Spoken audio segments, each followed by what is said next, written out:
Real estate mom, Alyssa Webb, and I am a realtor in the Billings, Montana area. And if you haven't tuned in before, welcome. This channel is dedicated to all things real estate related in Billings, Montana. And today I am here with Brian Hafner from Universal Lending, and he is going to answer all of our burning questions about lending and everything related to that. So Brian is great, and go ahead and introduce yourself. Awesome. So I'm Brian Hafner. I'm a lender here in Billings, Montana. Company I work for is Universal Lending Home Loans. We are an independent mortgage bank. We've been around for about 40 some years. Awesome company. The great thing about being an independent mortgage bank is we've got a lot of programs, a lot of down payment assistance, kind of outside the box, like bank statement programs just for investors.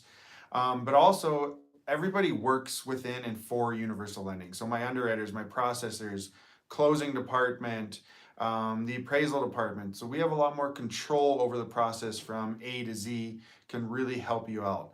Also, my team and I really focus on the communication aspect of it, getting you to closing as smoothly as possible, making it fun. That's the whole goal why I love working with Alyssa, is just having fun through this process, but communicating every step of the way so you know what's required, what's needed. Also, I'm a certified military specialist, so I do a lot of VA loans. Love working with veterans, also first-time home buyers, down payment assistance, and then the ones that are buying their fifth home, just love it. So anything you guys need, we can always help out with. Awesome. Well, thanks, Brian. And I do have to say, I've worked with Brian a few times. Him and his team are amazing. They communicate so effectively. So he is right on when he says that. So let's go ahead and dive into these questions. We got some questions here. So what makes up an interest rate or determines a borrower's rate? So that is a very loaded question. Interest rates are something that people don't fully understand. And even as a lender, it's always can be a little confusing because interest rates change hourly, minutes, by the minute. It's not something where the Fed changes their rate for 6 weeks or whatever, and our rate stays the same for 6 weeks. It truly does change by the minute at times. So what makes it up? There's a lot of factors that are like that we can control and also factors that we can't control. So some of the factors that we can't control are the world economy, the national economy, inflation. So when inflation's going up like it has been, interest rates are usually going up. Some of the other things is just like the demand for mortgage-backed securities. Over the last few years, the Fed has really been buying up mortgage-backed securities, pretty safe investment. Well, recently they've been kind of slowing that down. So not only is inflation going up, but the Fed's buying less and less of these mortgage-backed securities, which means it's also causing the rates to go up. Some of the things that we can control and the things that we work on daily, one of the biggest ones is credit scores. The higher your credit score, the better the interest rate. Another thing that we work on is like the program. So FHA, it's actually for a little bit lower credit scores, and you get a better interest rate usually with FHA than with conventional, which is the typical loan program. But then FHA has mortgage insurance, so the interest rate on that is the interest rate's lower, but the payment sometimes can be higher because that mortgage insurance is quite a bit higher. Okay. Some of the other things is just really like your loan to value. Putting down more sometimes can help out with the interest rate. The interest rate it's all about risk. And the more risky the lender feels, and a lot of that is based off of things on paper, usually the higher the interest rate. Oh, that's awesome. I feel like I just learned a ton of stuff. It's interesting. It's very interesting when it comes to interest rates. That's awesome. Well, I remember you just said the word payment. Like, I heard you bring up payment. So that kind of leads to our next question. What are different ways to help with the monthly payment?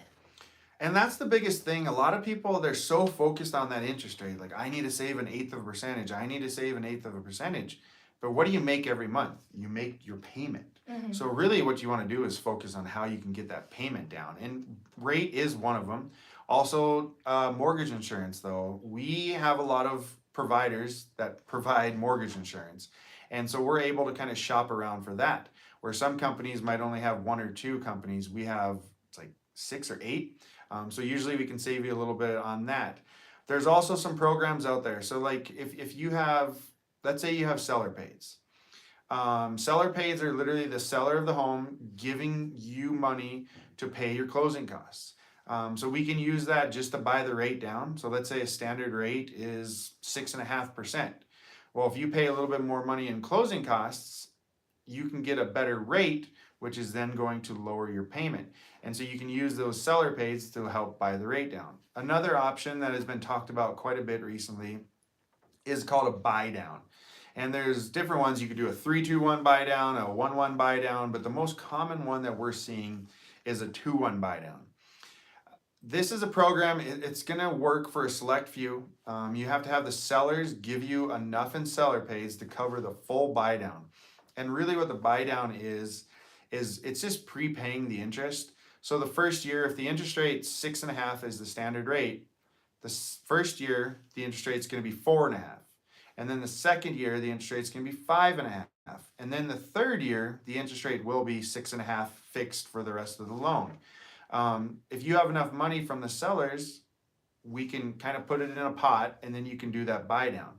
If the sellers are like, well, we're not going to give you $10,000 towards your closing costs or the buy down, unfortunately that program doesn't work. And so that's where the buyer, the realtors really want to work together with the lender to make sure that we're talking about all these programs correctly. So there's different ways to get your payment down. Of course, putting down more money is going to lower your payment, but really every $10,000 more you put down, it only changes your payment by about $50 a month. So it might be beneficial to maybe put less for a down payment, but then spend some money to buy the rate down, like a permanent rate down. But you want to make sure that also fits into your goals. If with rates where they're at now, if they refinance if you're looking to refinance in a year because they go down, and you spent $8,000 buying your rate down, and you've only saved $50 over the last year, so $600, well, you just kind of wasted quite a bit of money. So that's where I, as a lender, will really work with you to figure out what's going to be best for you, short term and long term. That's awesome. That was some really good information. Again, I just learned a lot. It's interesting that you say that, like working with you to figure out what's best. And I cannot stress this enough when it comes to buying a home. Like I love my role in it, but ultimately it comes down to the lender is the one that's going to make this happen. They're the ones funding everything and funding this dream home for you. And I always say it is so important to start this whole process by having a conversation with a lender, because they're the ones that are going to tell you what's best for you, what program, and if you're not quite there yet, what you need to do to get there. And that leads us into our next question. This is probably one of the most common questions that I'm asked is, what is the credit score minimum to get a loan or for the different loan programs that are out there? Perfect. So this one, when it comes to credit score, again, it's kind of a moving target. Conventional, kind of the standard that you hear is minimum credit score is 620. I will say it's really hard to get pricing or approval for anything less than 680 right now. Can be done, and especially if you're putting a large amount of money down. But for a conventional loan to make sense, usually you're needing to be above 680. Then we've got FHA. Well, FHA can go all the way down to 500, but again, for pricing the rate to make sense and for approval, usually you're needing about 620. Rural development, which is a wonderful 0% down program if you're buying outside of kind of the major city limits. Really for approval rates, you're looking about 660 or so. And then VA, which is veterans, it doesn't actually have a minimum credit score, but again, to get a rate that makes sense and approval, you're usually looking for about 620. So kind of just to dumb it down, I always say the minimum credit score in today's market really is going to be about 620 for most programs. So if you're there, great. If you're not there, that's where you want to sit down. Don't try to do this on your own. Like, reach out to a realtor, reach out to me, and let's just come up with a game plan. So if you're 6 months, 12 months down the road, well, I can pull your credit and I can come up with a game plan. I'm like, hey, if you pay off this credit card, pay down this, if you pay down these medical collections, because they changed the rule in July, so once medical collections are paid to zero, they actually are removed from the credit report, where before July, even if they're paid to zero, they sat there for 7 years.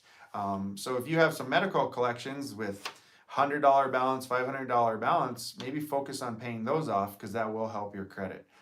And even if you have a 700 credit score, which is going to qualify you for every program, if while we're looking for homes or during the process, we can work on getting maybe your credit cards paid down, certain things to help maybe get you up to a 720, 740, that again is going to help with your interest rate. So you may qualify, but hey, if you can pay off a little bit of credit card debt to get a better interest rate for the next 30 years, that's definitely beneficial for you. And that's something I personally will work on with you to make happen. That's awesome. That's super cool.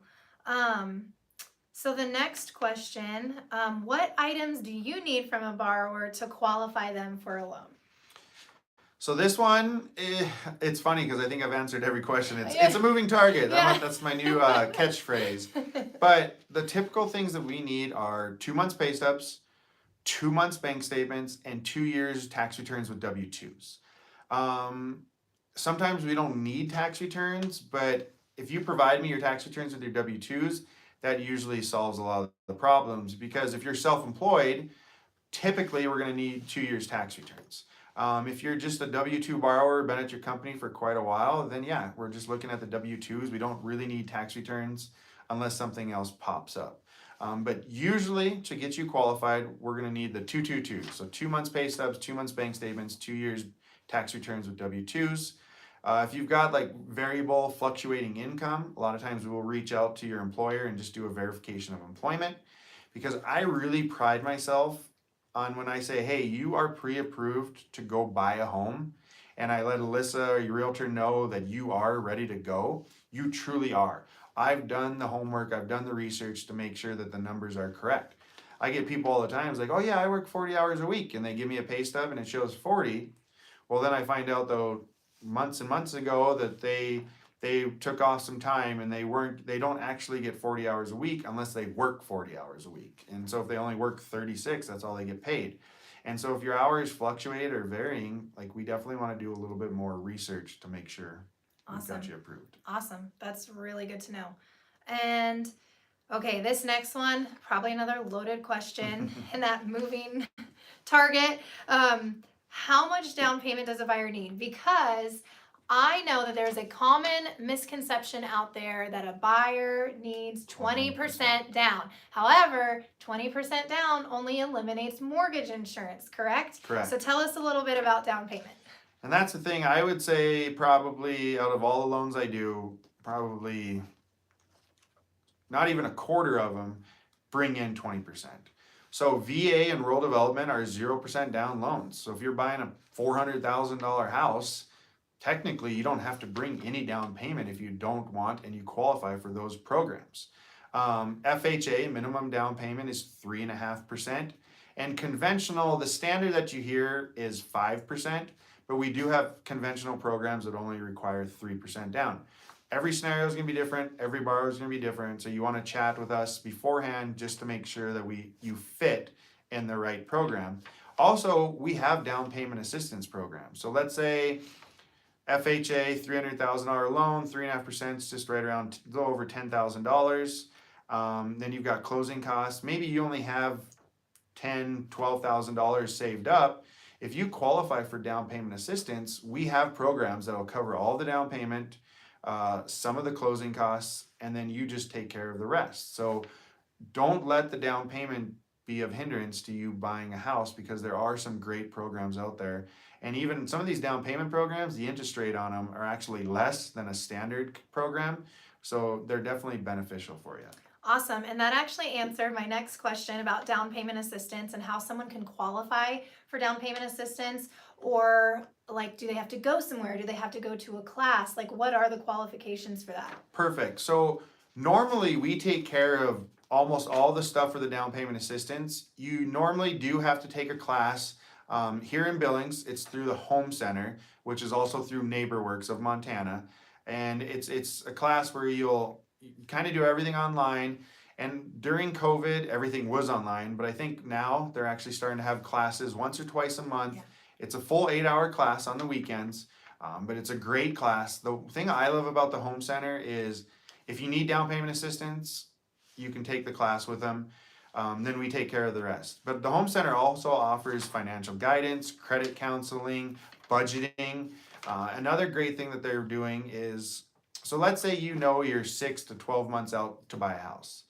If you reach out to the home center, get set up on some monthly counseling with them, go and open up and you let them know, and you go open up a checking account or a savings account with any bank in town, put in $500 over the next 6 to 12 months, so you can break it out, do $50 a month, $75 a month, whatever works for you. At the end of that time, if you do at least 6 months of credit counseling with them, they will then write you a check pretty much for $500. You can use that for your down payment as well. So it's just a great thing. There's some stipulations that go with that. So make sure you reach out to me beforehand. But it's a great program, really, to get you on the right path alongside me and Alyssa. Yeah, that's really awesome. So for down payment assistance, are there like income requirements or? There are. So most of the down payment programs do have income requirements. Depending on a few things, it's right around like $100,000, and that's for the household. So if you've got a husband and wife, and the wife's working, making $70,000 a year, and the husband's not working, cool, you qualify for it. But if the husband's making $50,000, usually you're not going to qualify for those programs, because the goal is for those programs to be for moderate, lower income. Those income limits do go up every year, and depending on family size, they are larger as well. Usually, again, for down payment programs, I don't know of any that you can do it with a credit score under 620. So that's usually what you're needing. Cool. Awesome. That is really great. Okay, so this is another question that's asked a lot because most borrowers, in my experience, want to pay the least amount of closing if possible, right? We want to keep as much money in our pocket as possible. So what are your fees? Do you have lender fees? Is there an origination fee? I know every lender is different. So tell me a little bit about your fees. So we don't have an origination fee. We do have a processing and admin fee, which in the grand scheme of things, you could say that's an origination fee. But like a lot of banks in town, they have a 1% origination fee. So on a $400,000 loan, that's $4,000. Our total processing and admin fee is $1,450. So saving you quite a bit on that aspect of it. And that's the big piece of this, is not all rates are created equal. There's an online company that usually is charging about 2 points, and 2 points is just a percentage of, so again, on that 400,000, 2 points would be 2%, which is $8,000. So if you're shopping around for lenders and one's quoting you 7 and one's quoting you 6.5, well, the 6.5 sounds better, but if they're charging you $8,000 to save you $100 a month, your break-even point's pretty far down the road. So definitely make sure that you are looking at all the numbers so you're comparing apples to apples. That is really, really good information. I actually have clients right now that are rate shopping, and that's probably something they didn't know or that I didn't know, so that is really, really helpful. This information has been really incredible, and I think it helps for people to understand this. So let's end this with, what is your advice to borrowers or someone wanting to buy a home in this market? So I've been in the industry for quite a while. This market it's a little unprecedented though, and interest rates in the last few years got to historic lows. And we all took advantage of it. And now rates are going up, and they're quite a bit higher than they've been.